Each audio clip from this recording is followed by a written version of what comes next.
السلام علیکم ورحمۃ اللہ وبرکاتہ۔ محترم حضرات و خواتین، نماز جس کی ہماری زندگیوں میں بہت بڑی اہمیت ہے، اور یہ ایسی عبادت ہے جس کے تعلق سے سب سے پہلے اللہ سبحانہ وتعالی کے پاس پوچھا جائے گا۔ اگر اس نماز کو کوئی جان بوجھ کر چھوڑتا ہے تو اس کے لیے بہت بڑی خبر ہے، جو ایک سوال کے جواب میں شیخ صالح بن فوزان الفوزان حفظہ اللہ نے کہا کہ اگر کوئی شخص جان بوجھ کر نماز چھوڑ دیتا ہے، اسے معلوم ہے کہ مسجدوں میں اذان ہو گئی ہے، نماز کا وقت ہو گیا ہے، اس کے باوجود وہ مسجد نہیں جاتا، جماعت میں شامل نہیں ہوتا، تو ایسے شخص کا کیا حکم ہے؟ تو شیخ نے جواب دیا، ایسا شخص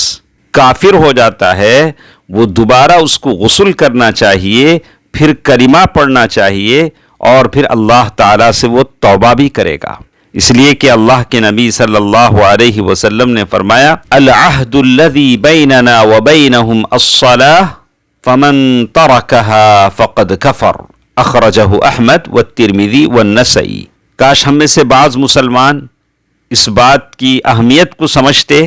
ہو سکتا ہے کچھ لوگ کہیں کہ اس میں تھوڑی نرمی برتی جائے، لیکن آج کل بعض مسلمانوں کی نمازوں سے غفلت جو ہمارے سامنے ہیں، کس طرح نمازوں سے بالکل سستی، کاہلی اور دوری ہے، اس کو دیکھتے ہوئے شاید یہی فتویٰ آج کے زمانے کے لیے بالکل مناسب لگتا ہے۔ شیخ نے اپنے جواب کے آخر میں یہ بات کہا کہ اللہ کے نبی صلی اللہ علیہ وسلم نے قضاء کا حکم اس آدمی کو دیا ہے جو سو جائے یا بھول جائے، جیسے حدیث میں بتایا گیا ہے، من نسی صلاة او نام عنہا فَلْيُصَلِّهَا إِذَا ذَكَرَهَا لَا كَفَّارَةَ لَهَا إِلَّا ذَلِكَ۔ صحیح بخاری اور مسلم کی حدیث ہے، لیکن جو شخص جان بوجھ کر چھوڑ دیتا ہے، اس کے تعلق سے یہی بات ہے کہ وہ غسل کرے اور دوبارہ کلمہ پڑھے اور پھر توبہ کرے